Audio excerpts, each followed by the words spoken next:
Hello mga kids, magandang umaga sa inyong lahat. Medyo na-late tayo ng gising at galaw kaya papunta pa lang kami ng Kobe mula sa Kyoto Station. Sasakay kami sa parang platform 5 papuntang Sanomiya para makarating ng Kobe for our day 4 dito sa Japan. So pupunta kami ng Kobe para mag-sightseeing pa at syempre mag-food trip din tayo doon kasi syempre masarap yung kanilang Kobe beef at sana matikman natin yan mga ka-eats. Kaya samahan nyo kami sa adventure na to. Let's go!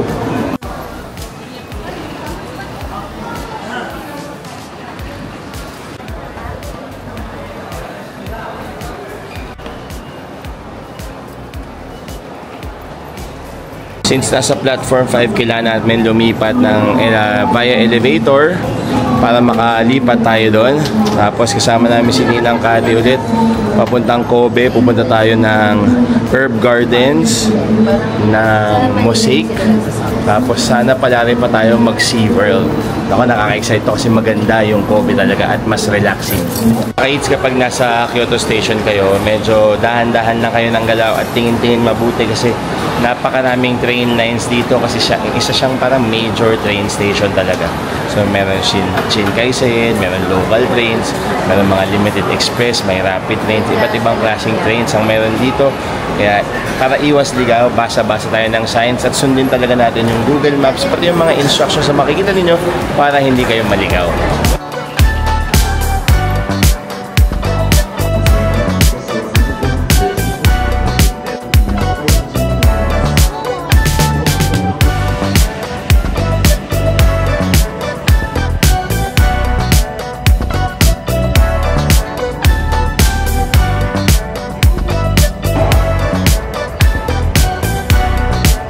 Na kami sa Kobe Sanomiya Station. So na-recognize agad namin kasi doon may Nakaw, mayroong McDo doon sa far end. Tapos isang tawid lang nito, malapit na to sa mga Kobe Steakland at iba pang kainan. Parang shopping alley rin yon mga ka-eats. So kakain muna kami ng lunch and after mag-lunch ay susugod na tayo sa Kobe Herb Garden. So Nonobiki Herb Gardens at yung kanilang ropeway, which is their cable car. Tapos sa hapon naman pupunta tayo sa Kobe SeaWorld at sana magsa-sunset tayo sa may American Park at Mosaic. Para tong Kobe mga ka-eats, kaya subaybayan nyo hanggang dulo nitong episode na to. Let's go!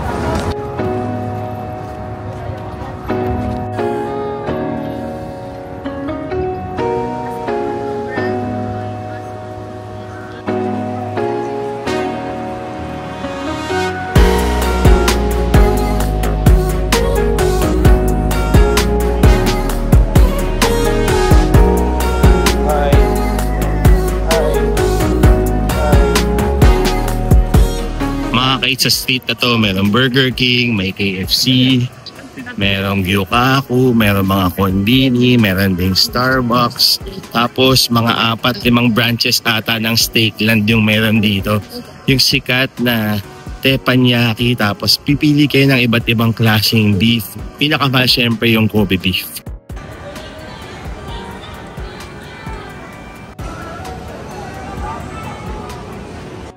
Nandito na tayo sa labas ng Kobe Steakland. So, ayan. Yan yun niluluto sa harap nyo. Tapos ito yung mga lunch sets na meron sila. So, pinakamahal syempre yung Kobe Tender Steak na 4,880 sa 150 grams. So, set na po yan. May salad, grilled veggies, rice, miso soup, pickled vegetables at coffee. Yan. Okay mga ka-eats, so kailangan muna kumuha ng number. Kaya lang walang English translation. So nag-Google Translate kami. So importante din yun na meron kayo. Tapos itatap mo lang kung ilang tao kayo. So nilagay ko 6. Tapos nag-ano lang sila na if after 10 minutes wala pa kayo, next number na tatawagin. Tapos noon, print ticket na. So nag-aantay tayo ngayon, matawag yung number natin. So mga ka-eats, kahit meron na kayong number, kailangan yung pumila dito sa may cordon kasi hindi na pwedeng pumila sa harap ng shop nila. Last time nung pumunta kami, dun pa yung pila. So ngayon parang pinapapila na maayos yung mga tao para hindi rin tayo maka-istorbo sa harap ng Steakland.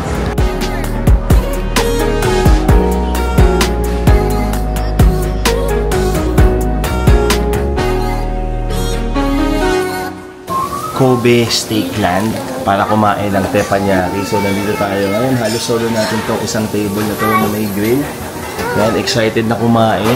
Pipili na tayo ng mga kakainin natin sa menu nila. Nakakatuwa kasi isa to sa mga sikat talaga na places na kainan sa Kobe at maybe sa Japan kapag nagpunta talaga kayo dito. So, titikman natin kung anong makakain natin dito. Medyo splurge meal to ulit kasi syempre lumuwas pa kami or nag-day trip pa kami talaga dito from Kyoto. Kaya tara, let's go! Meal nga ulit mga kaits. So, ang in-order namin is yung tatlong basic na steak lunch, 100 grams para sa kids. Isang tender beef steak lunch na para sa amin ni Bianca, share kami doon. Tapos isang Kobe beef na steak lunch din, share kami ni Bianca. Tapos si Cathy, yun din yung in-order niya. Kada meal may kasama ng orange juice or coffee. So, ang in-order namin for the kids and si Cathy is orange juice. Kami naman ni Bianca is iced coffee. Tapos excited na kami kasi mainit na, na-feel namin init ng pan. Tapos nakita kami sobrang daming garlic na itatap mamaya kakainin together with the steak. Dumating na yung salad. So part to ng meal natin as starters. Tapos lalagay na rin nila yung pinaka steak sauce. Steak sauce. So ito mga kids. So parang ito medyo mas thick. Ito medyo mas light. Feeling ko yung isa dito parang medyo lasang yuzu. Tapos yung isa medyo sweet and salty. May kasama rin itong pickled veggies for the meal. So, ito na po yung mga kasama. Kulang na lang yung drinks. At syempre yung pinaka-steak and rice natin.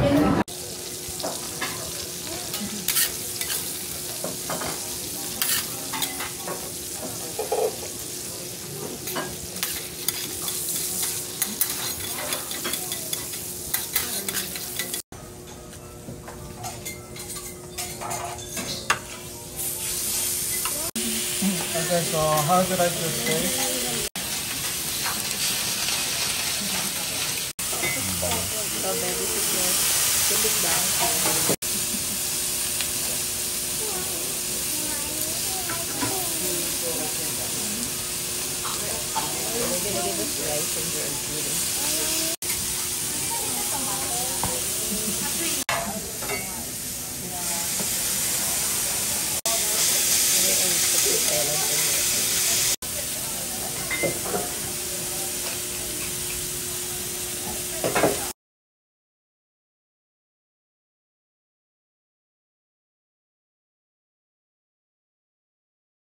Kahit sinuluto na yung ating steak, tapos may kasama siyang gulay at miso soup. So ito na yung mga set natin, no? Nilayo lang sa mga bata. Pero ito na yung in-order ko na tender. Si Bianca, meron na siya ng Kobe. Tapos yung sa kids naman, niluluto currently yung pinaka-basic na steak lunch dito sa Kobe Steakland. Nakain kami, enjoy namin. Medyo masikip lang, pero bigyan ko kayo ng beer roll mamaya. At syempre, recap na rin after na nung meal para hindi tayo maka-istorbo dito sa Kobe Steakland. Sobrang lambot. Sarap ko sauce. Diba?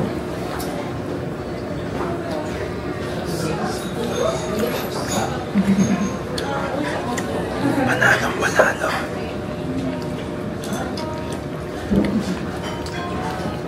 Wala pa ata siyang 5 minutes na luto.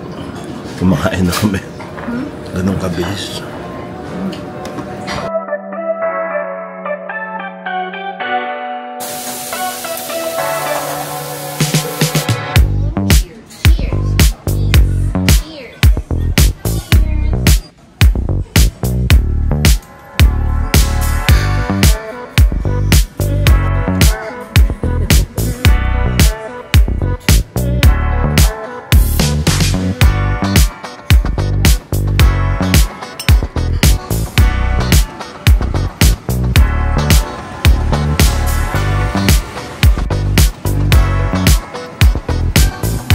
So, sarap. Lambot talaga ng Kobe beef. Tapos, saktong-sakto lang yung luto. Kaya talagang may enjoy mo yung meal. How about you? The beef was so soft and tender. It melts in your mouth. Where are we going next? To the Earth Guided Home. What are we riding? Cable car. Cable car. No, going there. A train. Train. Going there. We're riding the subway. Sakay kaming subway. And Boy Kai? Going to? The egg garden.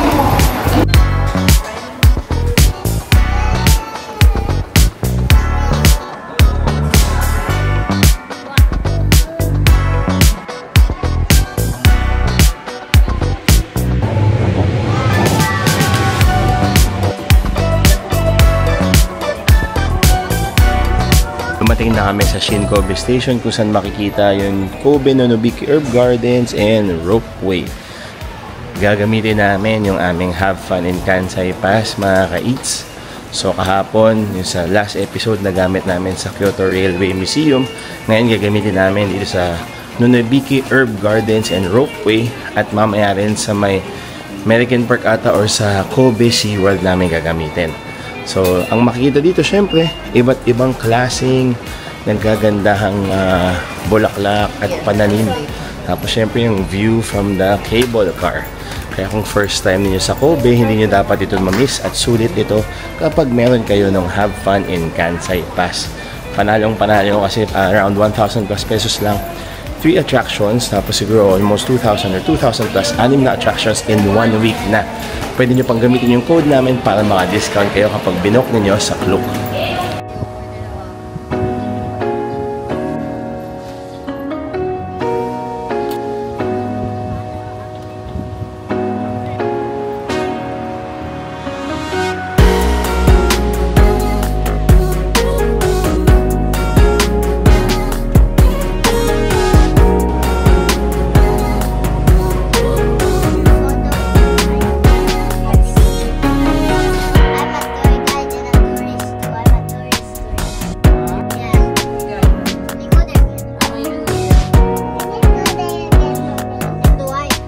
Kaitsa, dito na kami ngayon sa ropeway or cable car ng Nonobiki Herb Garden. Sobrang foggy na kasi ang taas na namin. Tapos kanina kita pa yung view ng parang Kobe Port. Ngayon puro fog na lang at puro puno. So we're entering the fog, guys. Ayan na, nasa fog na kami. 3, 2, Pero ang maganda yung view. Na-enjoy mo ba yung view, Miss Cathy? Yes! Thanks to my very beautiful tour guide. You like the ropeway again? Yeah.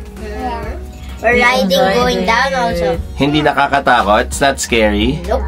How about you? Nope. Nope. You like it? Yeah. Yeah. Yeah. We will go take a look at flowers and plants if we can, no? Yeah. Ayun, gabi sobrang foggy na. So foggy. So foggy. Is this a Pero stopover? maganda dito mga ka-eats. Kayang-kaya ninyo ito puntahan. Napakadali lang from Kyoto or Osaka. Itong Kobe. Maraming makakain at magagawa. Makikita rin dito mga ka-eats.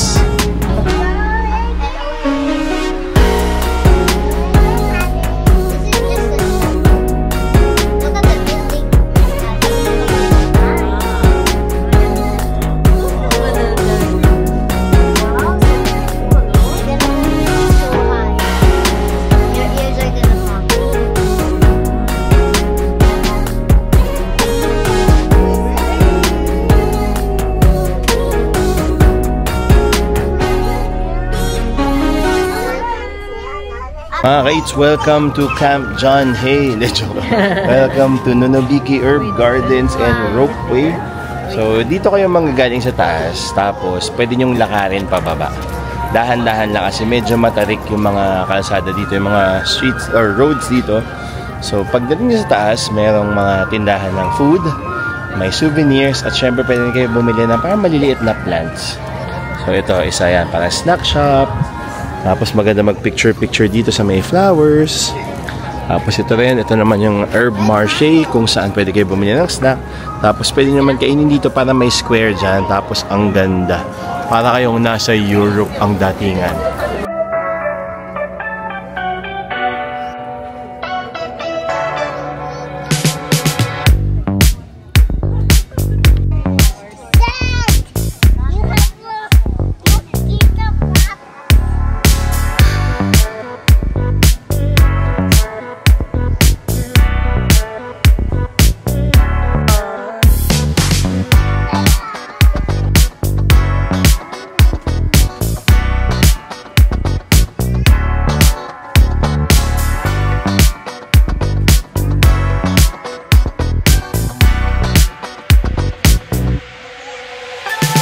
habang nandito sa Nonobiki Herb Gardens, mga kids, ang gaganda ng mga bulaklak. Parang in full bloom pa sila.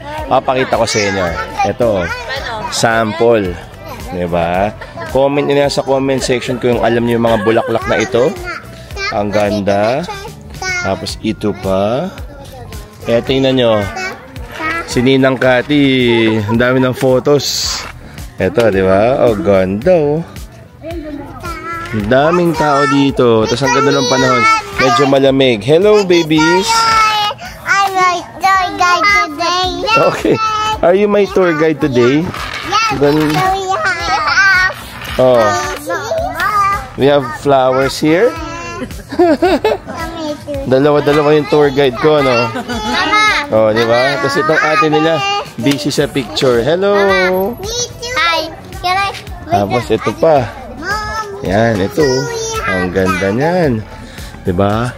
Ang dami nilang IG-worthy photos dito pa lang, mga ka-eats, sa Nonobiki Herb Gardens and Ropeway.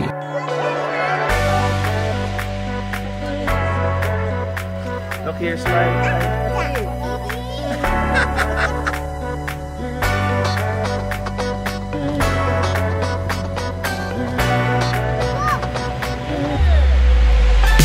Mga ka-eats, mababa na kami. Galing kami kanina doon sa parang European-looking square. Tapos tingnan pala namin kanina, Rose Symphony pala yung pangalan ng maraming mga rosas doon. Kaya Rose Symphony. Tapos ingat lang kayo dito kapag may stroller kayo or naka-wheelchair. Kailangan talaga may tigatula kayo kasi medyo matarik yung pababa. Tapos katulad nito, parang medyo mahamog pa. So ingat-ingat lang. Pero napakaganda at napaka-presko ngayon compared sa last visit namin last year. Kasi last year parang medyo maaraw siya kahit mahangin. Tapos makikita nyo iba't ibang parts. So yung mga herbs na ginagamit sa pagluto, sa parang mga gamot. Diba? Parang makikita nyo dito. Pabango.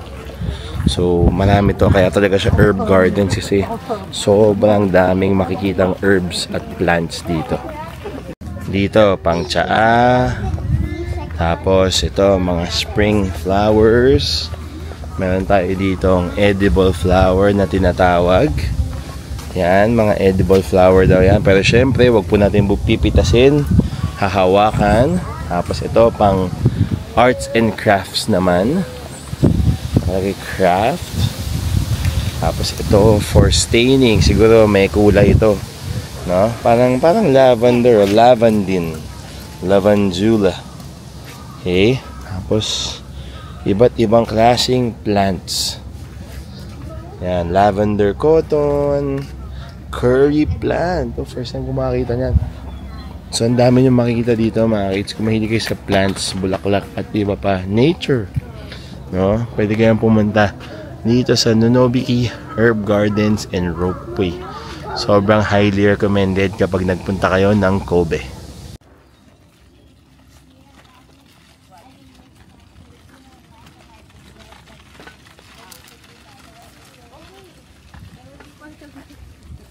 Ayan mga ka-eats, si Daddy Mark ang taga-tulak naman ngayon.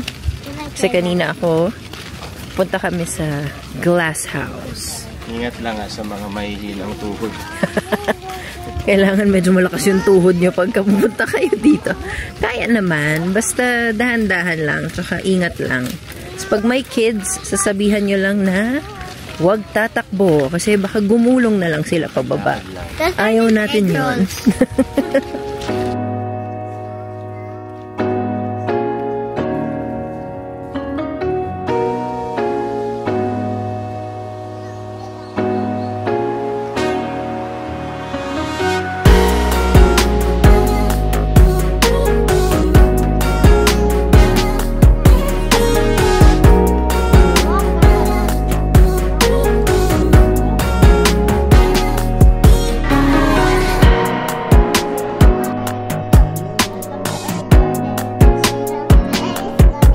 Kaka-eats, nandito na kami sa The Veranda, katabi ng glass house, dito sa Nonobiki Herb Garden. So, ito yung mga in-order namin.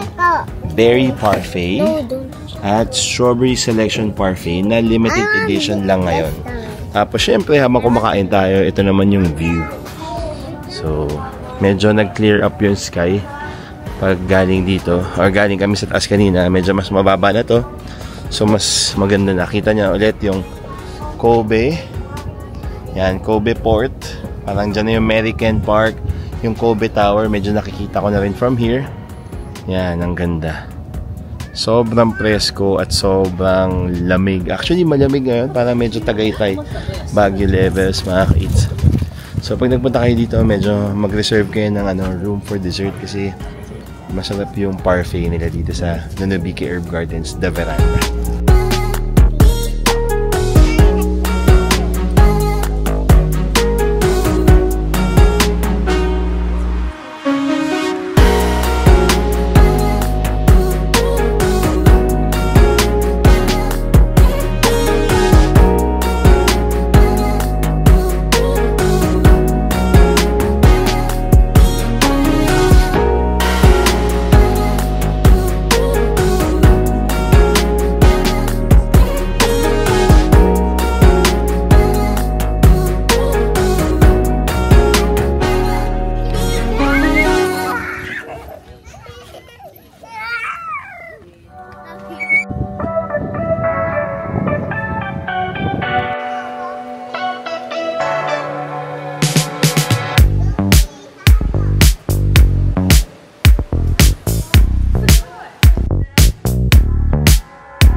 Hello mga ka-eats, magandang gabi na po sa inyong lahat.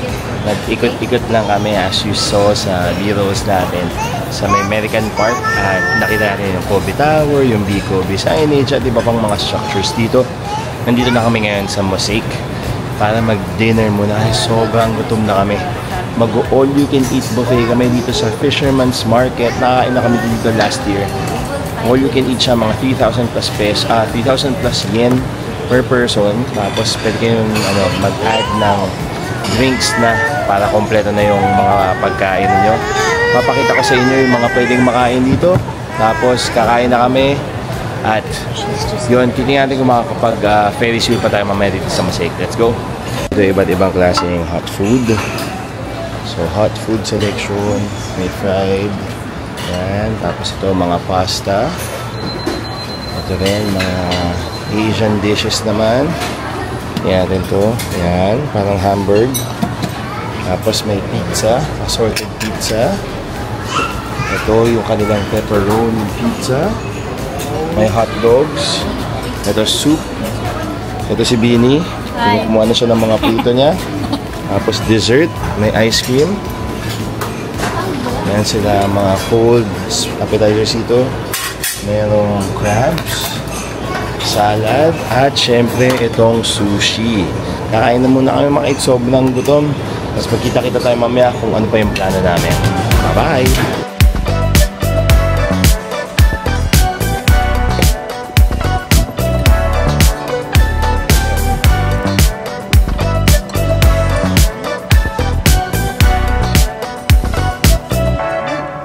Hello mga kids, tapos na kami kumain at busog na busog kami mula doon sa Fisherman's Market. Hindi na kami nag-video kasi parang family time na namin yun, saka relax after a long day. Pero medyo mahal siya, I think. Mga umabot kami 13,000 plus. Pero 6 naman kami, tapos may bayad na rin yung mga kids. Marami siyang selection, pero parang feeling ko kulang lang yung mga protein. Hindi na namin nagamit sa yung pangatlong Have Fun in Kansai attraction dito, pero siguro gamitin namin sa Kyoto or sa Osaka. So So maraming salamat sa pagsubaybay sa aming adventure ngayon sa Kobe, sa Steakland, sa Nonobiki Herb Gardens, at sa paglalakad dito. Maraming salamat mga kaits, at abangan ninyo yung aming Day 5 dito sa Japan. Yun lang po. Maraming salamat sa panonood at see you in our next episode. Bye-bye!